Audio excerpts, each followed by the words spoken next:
എങ്ങനെയുണ്ട്? ദൂരെ നിന്ന് നോക്കുമ്പോ ഫ്രണ്ട് എലിവേഷന് കുഴപ്പമുണ്ടാവില്ല.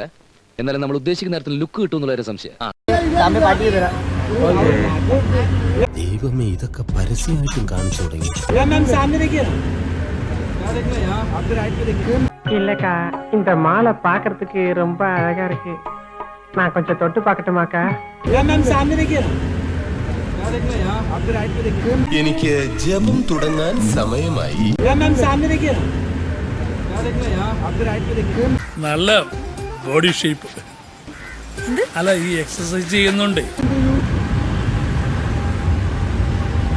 മൂട്ടിന്ന് സ്വല്പം തുണി പോയിട്ടുണ്ടെന്നല്ലേ ഉള്ളൂ. അതിനിത് തനിച്ചല്ലല്ലോ ഇടണത്. അടിയിൽ വേറെ സാധനങ്ങൾ കിട്ടട്ടല്ലേ ഇടണത്. പിന്നെ എന്ത് കാണാനാ?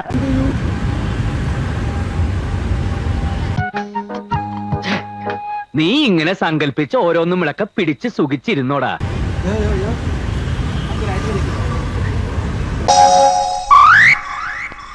കൊതിപ്പിക്കല്ലേ ഭഗവാനെ.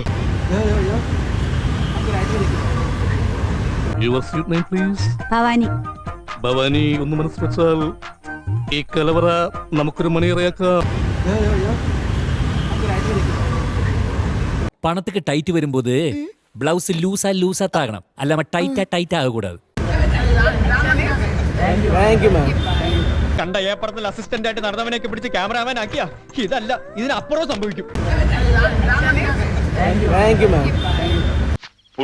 ഫുള്ള് കണ്ട ഒരു മിന്നായം പോലെ കുഴപ്പമൊന്നും ഉണ്ടായില്ല. ഒരു മിന്നായം പോലെ കണ്ടു കാണും അല്ലേ? ഓരോരോ ലീലാവിലാസങ്ങള്. മോഹം ഉണ്ടെങ്കിലേ അവനവന് ചേരുന്ന ഒന്ന് തയ്പ്പിക്കുക, അല്ലാതെ പാകമാവാത്തത് വലിച്ചു കയറ്റുകയല്ല.